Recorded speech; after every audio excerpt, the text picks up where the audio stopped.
औषधि निराकरण मान श्रेष्ठ कहाँ पनि पुगेँ म। कसैले जहिले पनि टाउको दुख्छ औषधि खाँदा हुँदैन के गर्दा हुँदैन। त्यसपछि मलाई त्यो मैले एनसी राईसँग आँखाको भिजन देखाउन जाँदा मलाई कहाँबाट निराकरण मान श्रेष्ठता पठाइदिनु भयो। तपाईँको आँखाको सबै ठिक छ यो नसाले गरेर भएको भनेर मलाई त्यहाँ पागलहरू हेर्ने ठाउँमा पुर्याइदिनु भयो। त्यो पनि थाहा भएन। अनि के औषधि उहाँले दिनुभयो। त्यो औषधि खाँदा म एकदमै कालो न कालो भएर गएँ। यो हाम्रो मरवाला मेरो बहिनी हो, त्यहाँ स्कुलमा पढाउँथेँ। मलाई जतिखेर निन्दा लाग्ने म त त्यो बच्चाहरूको बेडमा गएर सुत्थेँ। म यतिसम्म भयो कि अब यो पछि भनेको त मर्छ भनेको बाटो भन्नुभयो। पछि सबै दिदी बहिनीले सबै के पनि गर्न मलाई त्यहाँ त्यतिसम्म भएको मान्छे म। अनि यसरी नै सप्लिमेन्ट खाने भन्दा म अरू जस्तो केही पनि सोचिनँ कि यदि मेरो जिन्दगी फेरि आउने भए मरे पनि यही खाएर मर्छु, बाँचे पनि यही खाएर बाँच्छु भनेर म यो सप्लिमेन्ट खाएँ। त्यहाँदेखि मैले अब आफ्नो स्वस्थ त बनाएँ। त्यस्तै गरी मेरो बहिनीको अब परिवारै स्वस्थ हुनुभयो।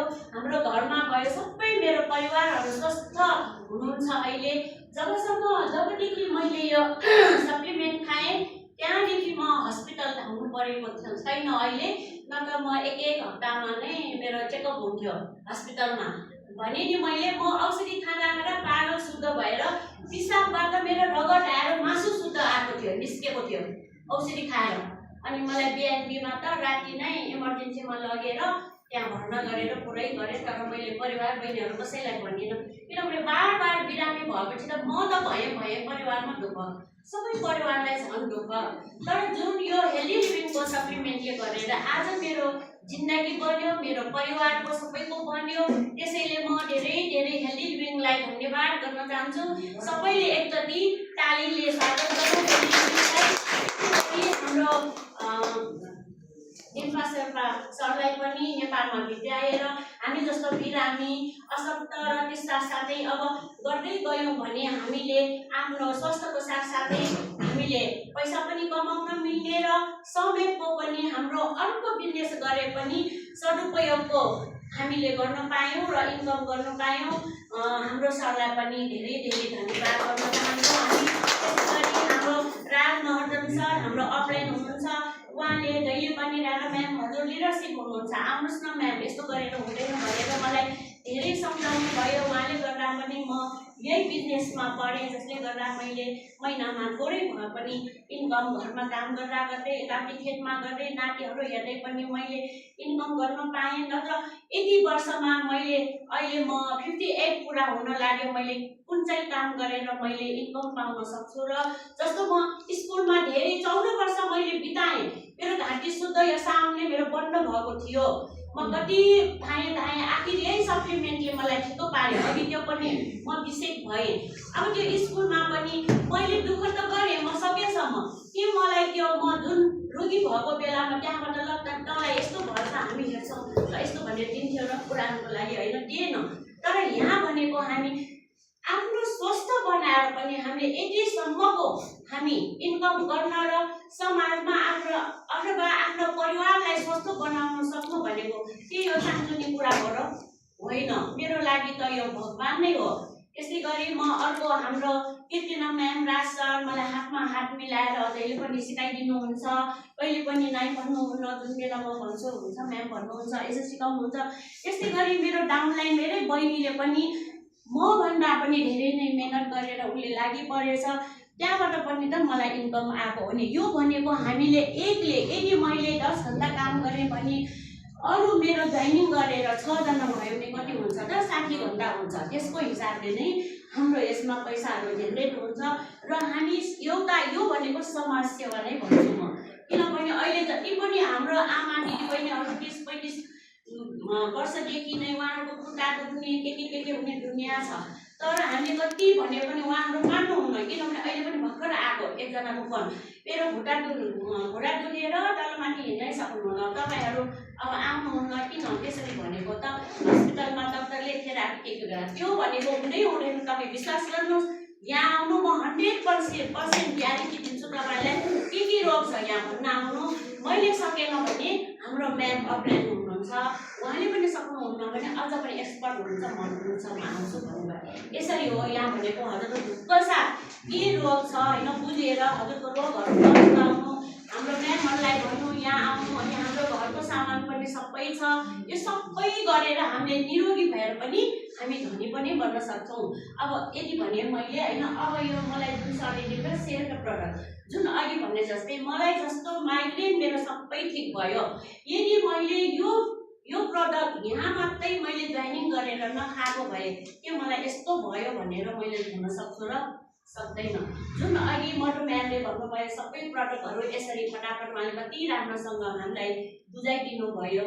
त्यो पनि मेरो बहिनी मधुबाला म्यामले जस्तो उहाँ त झन् यस्तो पनि निहुरेर रुमाल पनि ढुक्न नसक्नेले यसको ग्लुकोजामाइन र क्याल्सियम मात्र खाएर पनि 2 हप्तामा उठ्न सकेको, 2 वर्षसम्म पनि केही पनि गर्न नसके खाली डक्टर कहाँ जाने, मैले भने पनि विश्वास नगर्ने, सामान त सबै चलाएको, यताउति केही नभनेको सामान सबै चलाउनु भयो मेरो बहिनीले। तर पछि मेरो खुट्टा यो हड्डी दुखेर खत्तम मेरो त यहाँ बाङ्गो भन्थ्यो, अनि कहाँ गएको डक्टर कहाँ गएको, स्पार्कमा कहाँ गएर थेरापी गर्ने, यो गरेर भएन।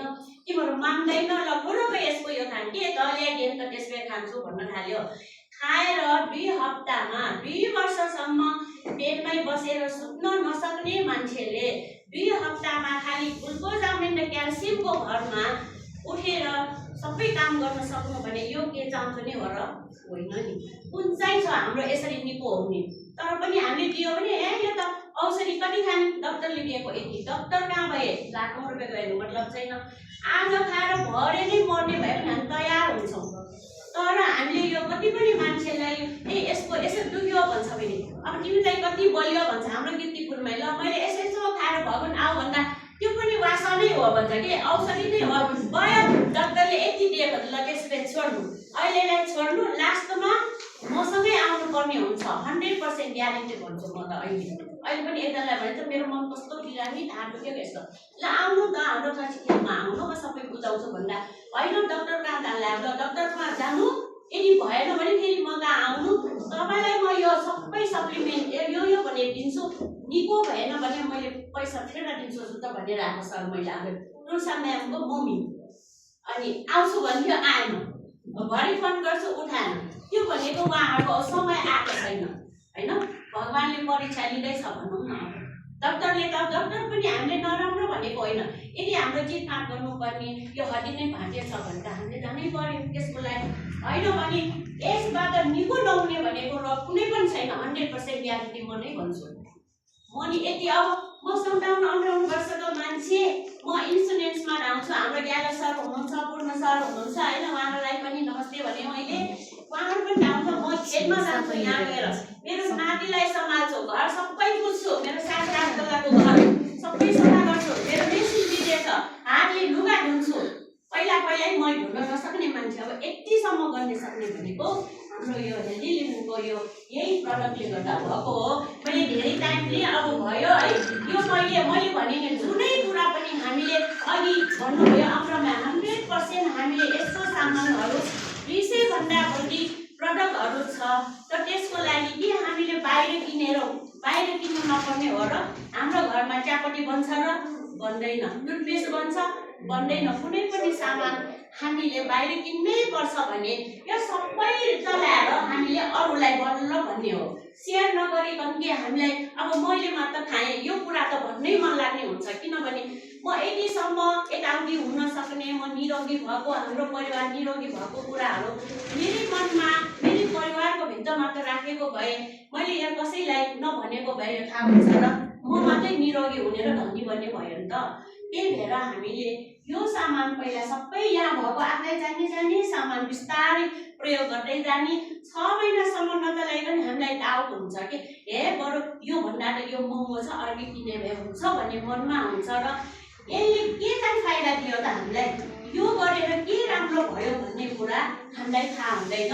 त्यसैले हामीले पहिला हामीले म्यामले भन्नुभयो जस्तै यो 100% यसकै सामान चलाउने, त्यसपछि बल्ल यसले हामीलाई के फाइदा दियो त, यसको सप्लिमेन्ट खाएर, सप्लिमेन्ट के हो त, सप्लिमेन्ट भनेको त हाम्रो खानाबाट प्राप्त नसक्ने चिजहरू हाम्रो शरीरलाई दिने न हो, यो थोरै यो औषधि हो र होइन, यो कुरा पनि हामीले खाएर त्यो बिहान गर्न खाएर यो भयो, मेरो क्याल्सियम खाएर यो भयो, सबै आफूले ग्रहण गरिसकेपछि अरूलाई हामीले सेयर गर्ने भन्ने हो। जस्तो सरले भन्नुभयो हाम्रो हर्टबिट भन्ने सबैलाई प्रचार भयो, कसरी त हामीले एडमा देखेर। अब यो हाम्रो त अल्ट्रागार्ड एड हुँदैन, हिरो हिरोइन हामी नै हो। जसरी यो हाम्रो अब टोयलेटमा सफा गर्ने त्यसले यो के गर्छ त, त्यसको बास्नाले पनि हामी सबै यो प्राय नै आइमाईहरू क्यान्सर भएको त्यस्तो सबै भइरहेछ रोगहरू बढी। अब त्यसको सेन्टले भएको हाम्रो यो अल्ट्रागार्डको सेन्टले त्यस्तो हुँदैन।